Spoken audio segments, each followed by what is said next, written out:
Hello, ladies and gentlemen, and welcome back to another episode of Season 3 of the Rule 34 podcast. I am Jack, joined by Mr. Solis. So we are back here again. I always forget the months. Second to last day of the month of May. We are back again as WWE held 2 pay-per-views in 1 month.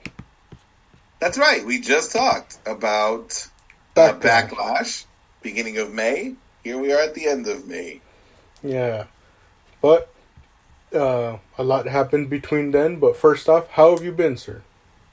I've been fine, Jack. We got 16 days to summer. And I just getting off the weekend celebrating my lifetime friend getting married. Nice. Congratulations to him. Yeah. Yeah. How are you, sir?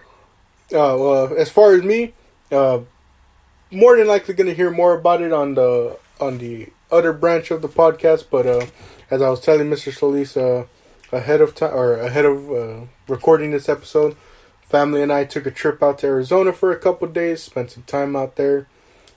Very nice. There was one day where it was just really, really hot. I want to say it was actually Monday, actually. It was very hot that day. But other than that, it was pretty nice out there. I got to do some walking out there and exploring the neighborhood. Got to explore some places, and overall, it was a fun time. Nice. I enjoyed my time out there. And as I was telling Mr. Solis, it was a very busy weekend because there was a lot of wrestling. Oh, a whole lot of wrestling. Hey, I wonder how hot it was in Jeddah. Oh, man. I do know it gets pretty hot out there. Right. But, as Mr. Solis is referring to, WWE once again took their trip out to Saudi Arabia, this time for Night of Champions. Mm-hmm.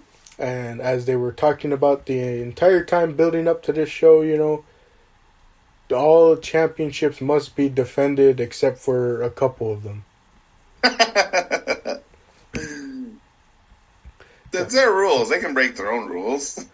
Yeah, like the time it was Extreme Rules and we only had one Extreme Rules match on the card. But they had one, Jack. Hey, and as we talk about Night of Champions that emanated from Jeddah, what's the full kind of description of where they were? Jeddah, Saudi Arabia? I believe so. I want to ask you, Jack, at the end of it all, which international audience was the hottest? Was it Backlash's Puerto Rican fans, or was it our Saudi Arabia audience from Saturday? All right, that's a good question.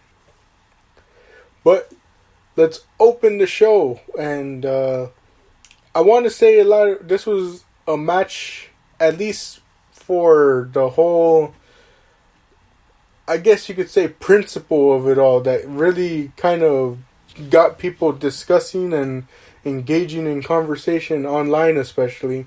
We opened up with the World Heavyweight Championship, the new World Heavyweight Championship tournament finals between Seth Rollins and AJ Styles to crown this new world champion. Mm-hmm. And a lot of people were upset because they said, shouldn't something like this main event if it's the crowning of a first champion, But yeah, to me, it was a bit confusing, but at the same time, to me, it's like I didn't put too much thought into it, especially compared to what other people did. Yeah, and I feel like in the last couple of years, WWE have really played into really the first match is it isn't as important, but it's as significant. People remember the first thing they saw and the last thing they saw. Yeah. As far as what's in the middle goes, right? It takes something special to stick out, but really, people are funny, and I think we've seen Brock Lesnar and Roman Reigns really play fast and loose with if I'm not last, I'm first. Yeah. Yeah. So I definitely felt that same way, and especially because lately we've been starting to see a lot of more variety when it comes to the main event spots.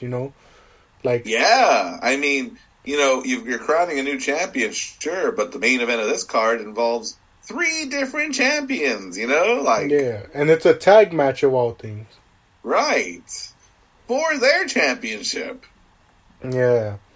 But, so getting into this, the tournament finals being Seth Rollins and AJ Styles, how'd you feel about it, sir? I was excited, right? And I think it really, you know what? I think it lived up to my excitement, and I think it was like one of AJ's better showings recently. Yeah, I definitely felt the same way. And it was funny because Marco originally asked me about the match and, the finals. And I told him, a part of me wishes that maybe,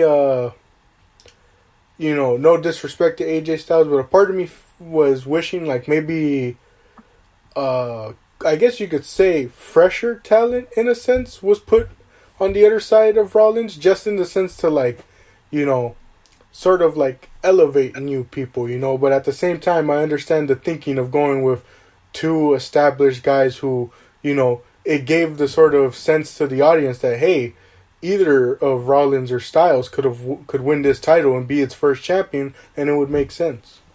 And they're former WWE champions, so like this belt, if it was to somebody who's never been a champion, it certainly would feel differently. But these guys who have been at the mountaintop are striving to be atop of a slightly different mountain.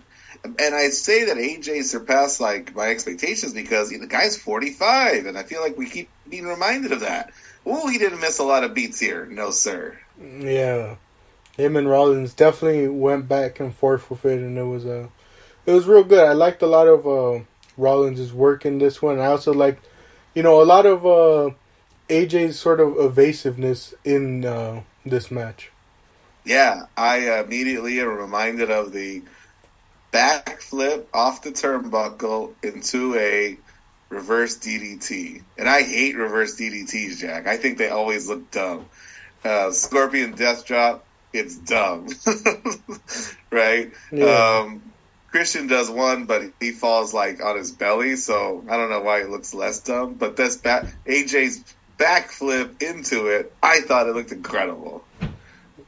Yeah, I think another good sort of point in the match was when Rollins did that dive to the outside, and they really start playing up the whole with his knee. Yeah, yeah. And you see how it comes to hinder him whenever he hits some of his big moves. Mm-hmm. And we're all reminded that WWE AJ has a submission hold. It's the calf crusher. And I don't know, Jack, whenever he puts it on, I just think it's so weird you've got a submission hold. And, he's done it long enough that I shouldn't be weirded out by it anymore.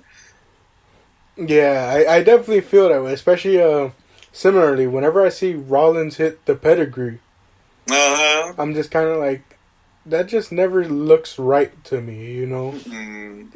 Especially because it doesn't convince enough as his second signature or finisher. Mm-hmm. But even though one matches with it, yeah, especially because in this one he does hit the pedigree, but then he follows it up with the curb stomp right after. Right. Yeah, but strong opening match, from these two, and Rollins is now world champion.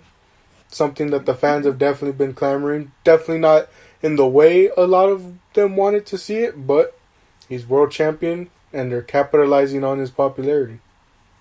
Yep. And this championship is tied to the history of the World Heavyweight title that was debuted in 2002. Yeah. I kind of extracted it from the WWE Championship because it was previously unified. Yeah, that was definitely one interesting choice. Yeah, that was one thing I was definitely confused a lot about. Was is this a new title? Does it share lineage with any of the previous titles? Yeah, it's an interesting math problem. Yeah, it's definitely something that took some time to I had to look up in many different places to figure out what is going on with this title. Mm-hmm. And how frustrating is it that they haven't just unified the two that Roman has? Oh, yeah. Yeah. Especially because it's you could use the opportunity to get a better like belt design, you know? Hey, and before we move on from this match, I've got to shout out commentary because I was surprised at how candid it is, right? Mm-hmm. And one of the most like surprising lines of commentary, they're talking about the main event, Roman Reigns. Is he going to win the tag team championship? And Corey Graves says, if he does, that's another opportunity that he's going to hold hostage. And I thought that was very surprising. Mm. You know, he's currently the ooh champion, and nobody can touch him. He holds those tag titles. He's never going to defend them. And Corey Graves is calling him out in the very first 15 minutes of the show. Yeah, I've definitely noticed that like a lot more that like, commentary and like people like any of the wrestlers, like a lot of them are really starting to like call out Roman now, Goodness. I call him out for a really great line of commentary right now because later, Jack, I'm going to call him out on some absolute nonsense I heard a man say. Oh, man. Can't wait to hear, because I don't think I caught it either, but speaking of the man, as you said, our next match, Becky Lynch versus Trish Stratus. Trish Stratus, who got booed. I'm like, hey, that's not easy because everyone loves Trish, right? She's a legacy. She's a legend. But they booing her, Jack.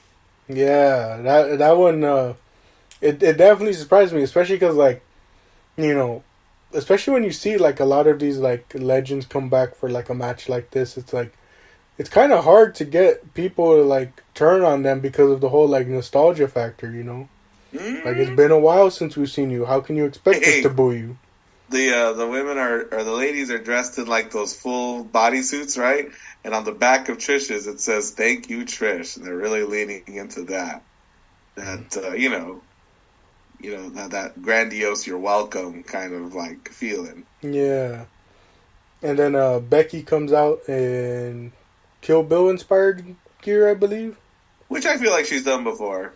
Yeah, I feel like I've definitely seen it before, but maybe someone else did it, but I can't remember for sure. Mm-hmm. What would you think of this match, sir? I thought it was rough. I mean, not rough like bad. It was like, golly, this was. I don't think I've ever seen Trish like this physical or violent or. I'm trying to even find the right word. Aggressive. It was wild. Yeah, she was utilizing the steel steps. She was throwing some, pretty hard punches, especially at I think at one point she was like clawing at Becky's face, and it was just like, oh man, like she was hitting a lot of tough moves, a lot of like hard hitting moves, and I was like, this is a bit surprising. Yeah. Another line of commentary I got to give them credit for. They when Becky Lynch was coming out said a lot of people mistakenly describe Becky. Becky as idolizing Trish, and she says to retort, "Hey, I idolize Lita." And I'm like, "Oh God dang, that was so specific. I think it was true." My goodness. Yeah, that was a pretty good line. But getting to the finish of the match, sir. It's a clean finish, right? It's not, and I loved it, Jack. Like as far as these kind of finishes go, I don't know what Trish is doing with the ref, but Becky's outside, and out from under the ring is Zoe Stark, and she hits an absolutely incredible looking move. And even more incredible, Jack, she spins into a position in such a way is that she holds Becky up. She doesn't fall over because she should, because she just got knocked out, but she holds her and throws her in the ring in one fluid motion. I watched it back, Jack. I was so impressed. Yeah, that move from Zoe Starks always impresses me. And like you said, just the swiftness of it all. Like a lot of times when these ref spots happen, they sometimes, they fall apart, they take too long, but she got in there, did what she needed to do, and got Becky right back in so quickly. And I'm really excited about Zoe Stark. Just, we've seen, Jack, new stars come up and kind of play second fiddle to, an established star. And, I think more times than not it works. This one feels like it's definitely gonna work. Yeah. She looked better than she ever did in NXT. Like, I was bored of her in NXT, and I'm just like, in one move, Jack, I'm just like, okay, give me more. Yeah. Win Money in the Bank. Cash in. Yeah, definitely agree with you on that. Definitely excited to see what they do with Zoe from here.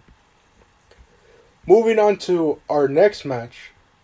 I want to call it a bit of a sleeper match because going into it, I was like, depending on what they allowed these two to do, this could be something good, And that is the Intercontinental Championship champion Gunther defending against Mustafa Ali, who won a battle royale to earn this match.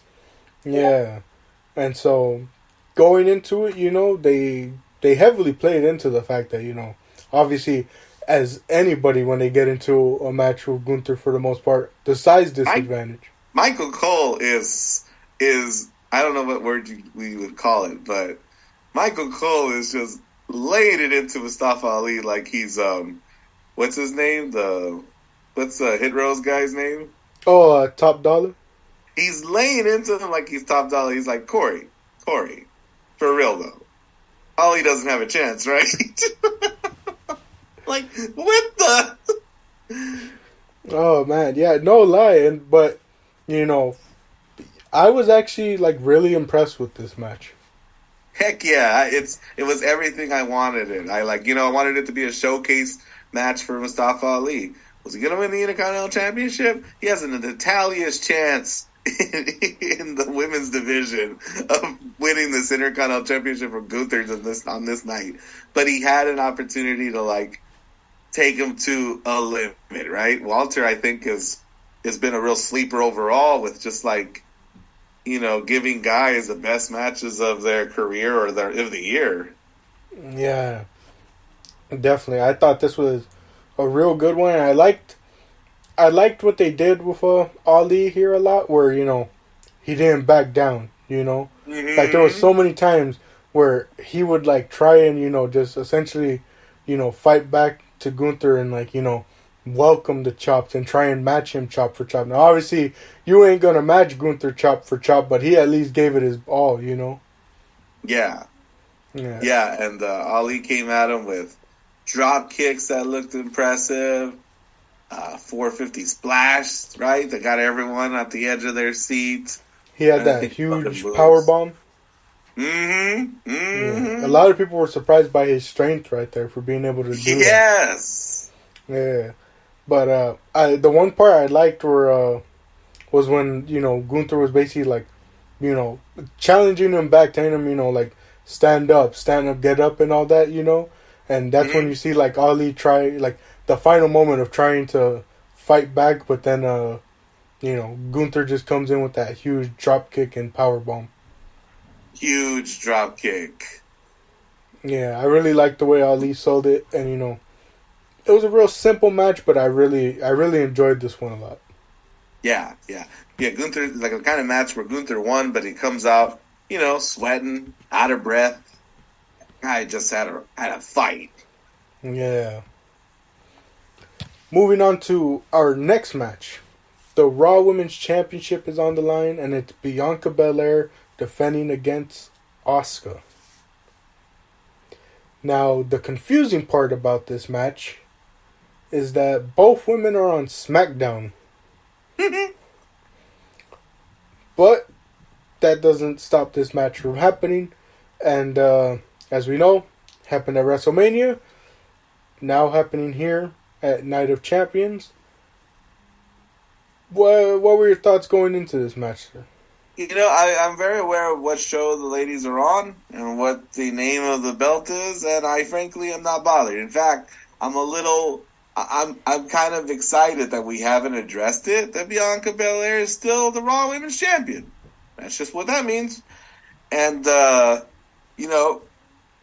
I'm rooting for Asuka. It's not that I'm over Bianca Belair, but, she's got a lot of Jade Cargill energy here, right? Where it's like, I mean, I just think we need to freshen things up, you know? Yeah. Goodness gracious. And again, like I said about AJ, I've been watching Asuka matches a lot, right? You and me both. And you just think she's holding back or you think she's being held back. This is a match, though, where, she looked pretty good. She was laying in some, like, debut match Shinsuke kicks to the face. Those real disrespectful, part of the reason this looks real is because I'm actually kicking you in the face. Yeah. That and, the constant pulling on Bianca's hair. Constant. Yeah, she was definitely just going after that, just like Walter, she hit that huge drop kick off the top rope. Mm-hmm. And then I like the spot where they, things kind of got fast paced for a bit and like they were exchanging all those different, pinfalls. Mm-hmm. And then I also like the sort of like urgency in the sense that you saw like Asuka trying to get the Asuka lock in a lot of times. Oh yeah. But of course, Asuka tries to hit the miss, but again, Belair dodges it. She dodged it at Mania as well, I believe. I don't remember that, but this one, like, she missed not on purpose, but like Bianca, like, used her quick reflexes to avoid the miss. Yeah, and watching it, you're probably like, oh well, deja vu. Yeah, that's deja vu spot, again. Right? Yeah, she missed it. That's probably the end. Bianca is going for the KOD. That's going to be the end. But we see, I forget how the ref gets distracted or how we don't see Asuka do it, but the camera shows her she actually has more mist, and this time she's spitting it into her hands. And both sides of her taped hand, Corey Graves again, big old plus for the commentary team. Corey noted that when she came down to the ring, unlike any other time we'd seen her, she had taped fingers. Like Devon Dudley or Triple H circa 2002. Yeah, so she spits in her hand, and as Bianca lifts her for the KOD, the ref is behind her so she can't see what's going on in front. Asuka scrubs the mist into her eyes, 2 kicks to the head, new Raw Women's Champion. And I like that it took the kicks to the head, not the mist or the, stuff in the eyes to get her down. Yeah. So Asuka gets a big win here, hoping for better reigns than she's seen in the past. Agreed. And you know what? Somebody on a podcast I listened to was saying, they said that after a long reign like Bianca's, or as he described the Usos, right? The WWE are gotten a little like they're sort of treading water because the people who beat them don't necessarily come out really strong out the gate. What if Kevin and Sami done since they beat the Usos after that long reign, right? Yeah. And here's Asuka. She's just beaten Bianca after, a year and change. Here's hoping, yes, Jack, that he does something with it. Yeah. And, kind of like I was saying in the last time we met, this is the chance to freshen things up, Yes. You wished for them to freshen things up during Bianca's reign. And they were really, like, starting to, but then it was like, we started going back to the point of, a lot of the same stuff or, her defending against the same names, and it's like, or, not really getting consistent stories. So it's like, you're just hoping here's for a difference maker, Yeah, I mean, now her character has somewhere else to go, like it's a climb back up, right? Mm-hmm.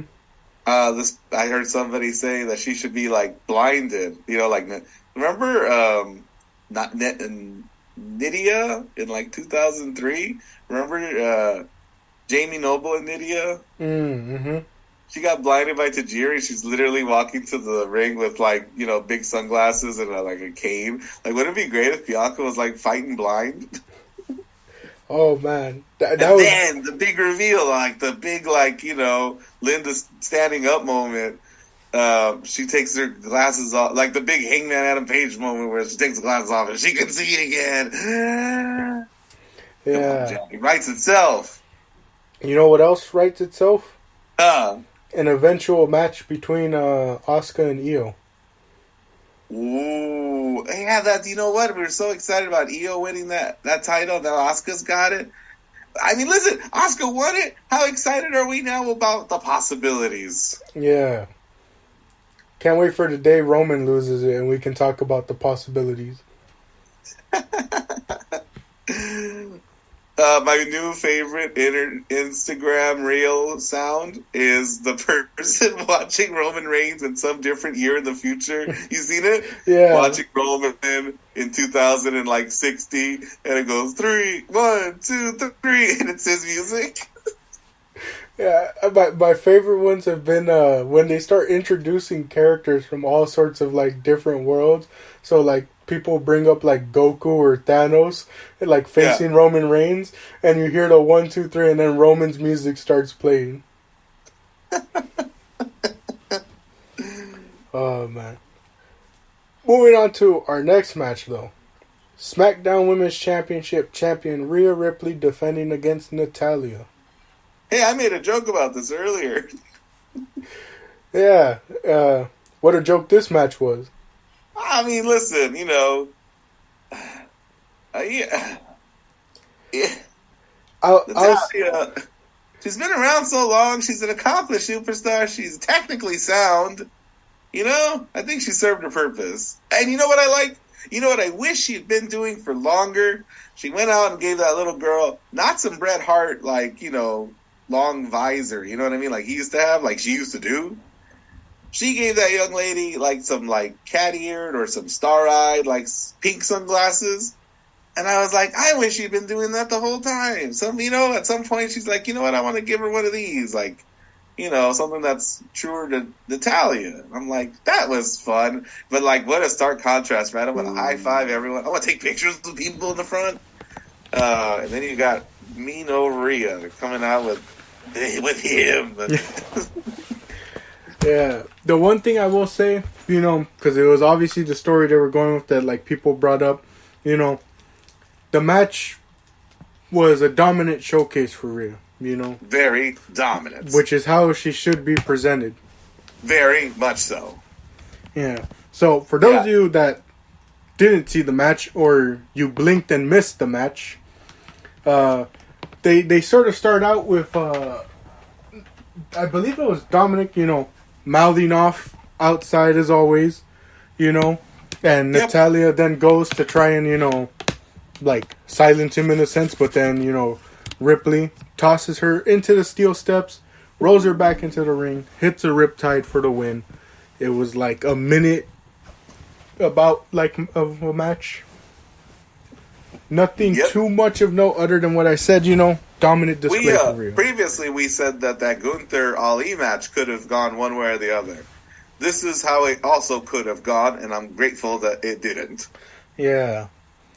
But, so, you know, Rhea defends dominant in a dominant display for her, and here's to hoping she gets some, again, similar to like what we were saying with Asuka and Natalya. Here's to hoping she gets some better stories, you know? You know, challengers. Especially separate from the Judgment Day. She doesn't have to break away from the Judgment Day, but I would like to see her get some, like, screen time alone and, you know, get some different challengers and build stories with them that don't involve, you know, her being involved in, like, another, like, feud with the Judgment Day, you know? Another faction warfare like the LWO. Yeah. Mm-hmm. Hey, she and Dominic, and I think the whole Judgment Day, I think they do this really fun thing where, I don't know if you ever heard it, but when Sami Zayn turned heel, you know, he started doing like his first heel turn. He started like kind of walking out with a scowl, like heels do, you know, the real like someone pooed in my lawn kind of face, right? Mm-hmm. The Vince told him to like not do that, to go out and like dance and smile. because he resented him for that, right?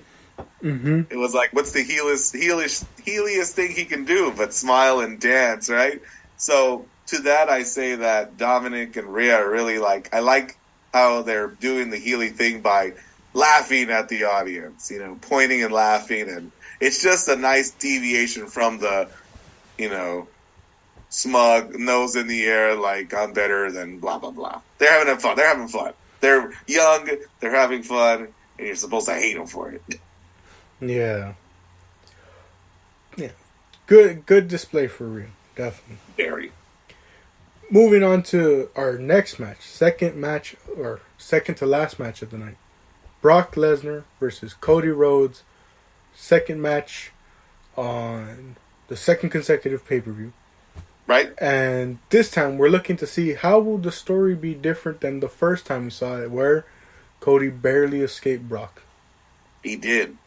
And he has a broken arm. Yeah, I don't know where that came from. Again, how is he allowed to do anything? His arm's broken. Yeah, I don't get the. Does Cody get a bypass over everyone else? He's competed with a torn pec, and now he's competing with a storyline broken arm. And they're doing the who was it that had the metal in their elbow? Was it Luger? Oh yeah, I think it was Luger. But Hardcore Holly would do it later too. He's got this metal brace around his arm that he's allowed to whack Brock Lesnar with over the head because this is no holds barred or something like that. Yeah, but what do you think of this match, sir? It was a violent affair as well, right? Especially with all the shots to the head with the cast. It's it's a Lesnar match. I don't think we're going. And on this night, he didn't feel like doing a whole lot of anything different. Yeah. The obviously the main story point was obviously the arm, and it was sort of the reemergence in a sense of the Kimura lock, because right, as far as I think back, I can't tell you the last time we've seen Lesnar use the move as prominently as he did in this match. But you think this is definitely the way to go with your opponent having a broken arm. Yeah. And so, we get a point where Rhodes is in the Kimura lock for minutes, it seems like, Mm-hmm. And it seems like he's going to pass out, but he just escapes. Cody just barely escapes until, the final point of the match is when he finally gets it back in. And this time, Rhodes passes out. Yes, sir. And Brock is awarded the victory. They are one apiece in their series of matches. Yeah. So it just makes you wonder, where do they go from here? Is there what's the tiebreaker going to be? And I wonder, Jack, what'd you think about him passing out? I don't really know what to make of it. I've seen people go back and forth about it, where it's people are it doesn't make sense for him to pass out. Other people are saying it does. And to the people, I'll say this isn't everyone's argument, but to the people that think bringing up Bret Hart versus Stone Cold is the way to go, Stone Cold didn't pass out from the sharpshooter. He passed out from all the blood he laid out on that mat. Goodness, what a great call and what a great observation. Yeah, so I've seen people say they wanted a similar situation here with Cody, but to me, expecting blood in a match from WWE at this point, I don't know why people are still expecting it. WWE is not going to do it unless it happens unintentionally. And even then, we've seen them do their best to try and, go and close it up as soon as possible, So, I think both sides have, good arguments to why the spot doesn't or does make sense. But, I will admit, it is a bit of a confusing spot to do, but at the same time, it makes sense if the person putting the hold on is Brock Lesnar. I'll tell you what, I'll give you that. If anyone's going to make anybody pass out from an arm lock, it's Lesnar. But I wasn't sold. on it. I wish he had tapped and like just told everyone later, like, I live to fight another day. You know what I mean? Like, that's a real reality, right? We could have leaned into. But no, we did this. I'm so tough, I passed out. I don't know. Yeah, especially because building on your story, it would have made so much sense to like have Lesnar tease, like, you know, that spot where he teases, like where they make it seem like he broke the arm, you know? Right. Like he could have teased doing it.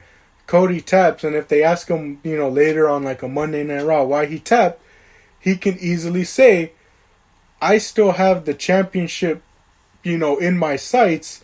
Why do I want to be put out for months again? Another like 6 or 7 months, right? Yeah. Sure. Yeah, that or definitely fell asleep mid-match. I don't know. Yeah, he wanted, he was tired from he had jet lag from the flight, you know, he wanted to take a nap. How many minutes we got? 9 minutes.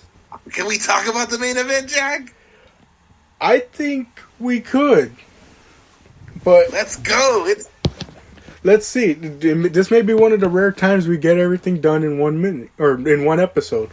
You've had an incredible control of the pace. Let's go. It's the Undisputed Tag Championship match. Kevin Owens and Sami Zayn defending against Roman Reigns and Solo Sikoa.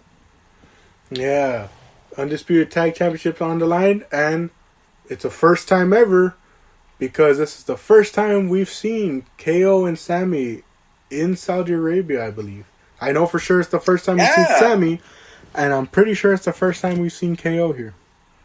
Did you see the pictures of Sami going to that one spot? I don't know what it's called, and I'm not going to try to guess its name.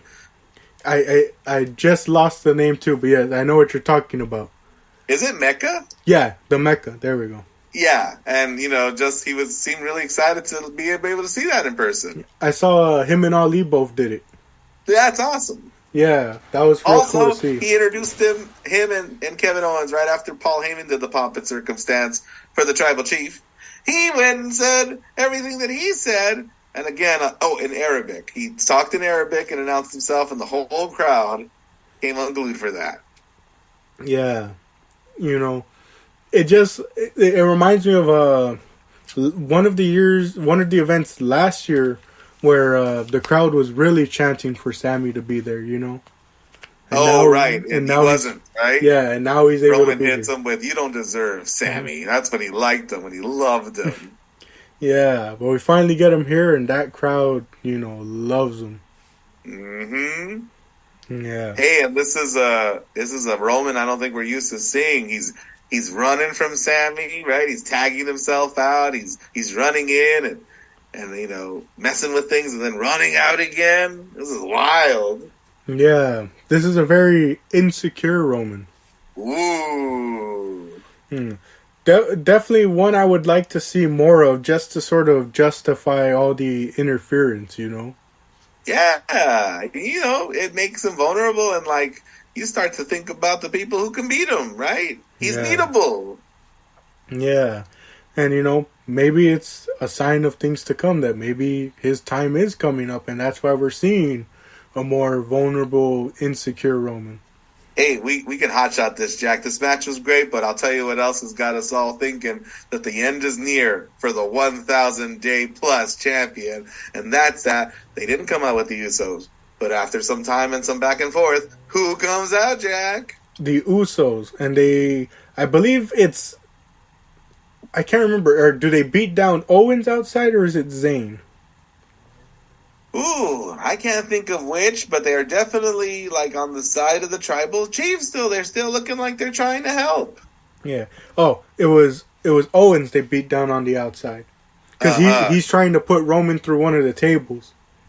Yeah, so they come beat down on him, and then they go in, they start beating down on Zayn, and they both go for their double super kick on Zayn, only for Zayn to move, and they hit the super kicks to Solo Sikoa.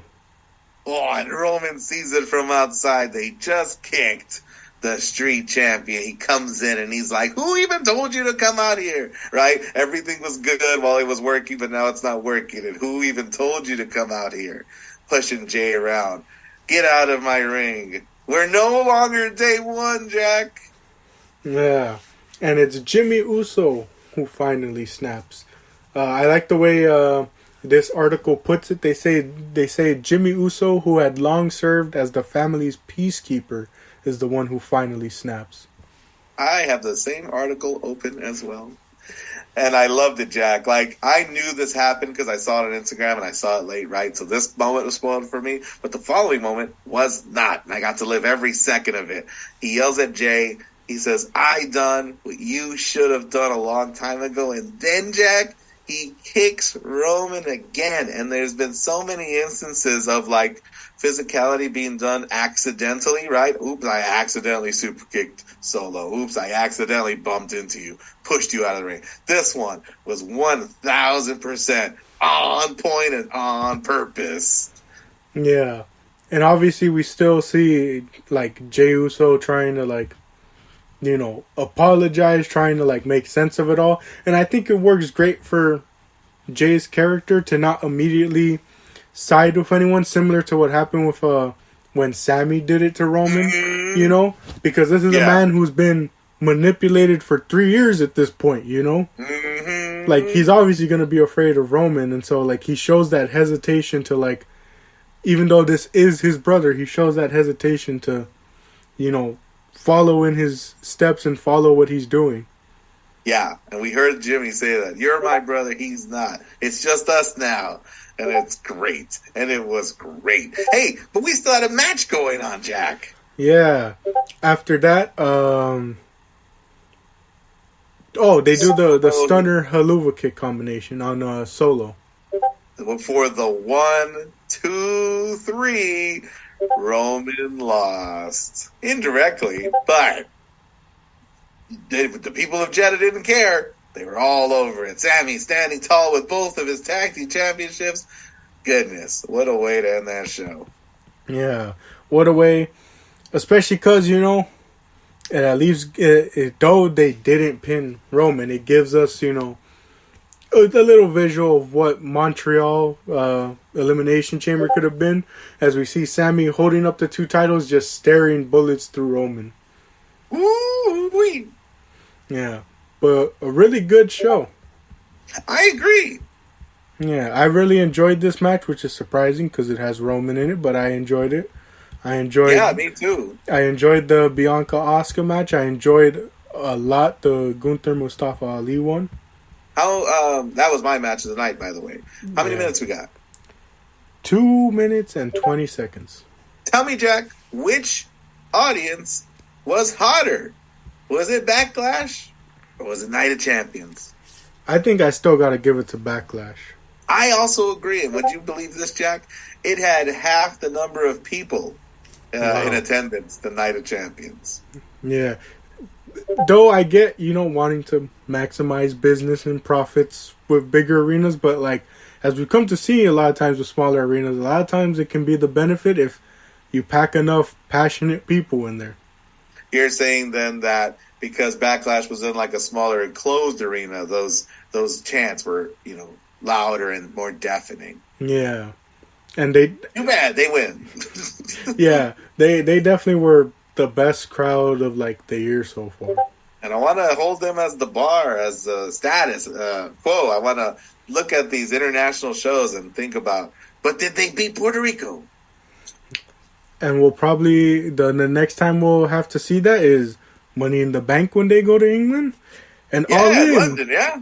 And All In when they go to England with Wembley Stadium. And what's going to be, as we know right now, 60K plus people.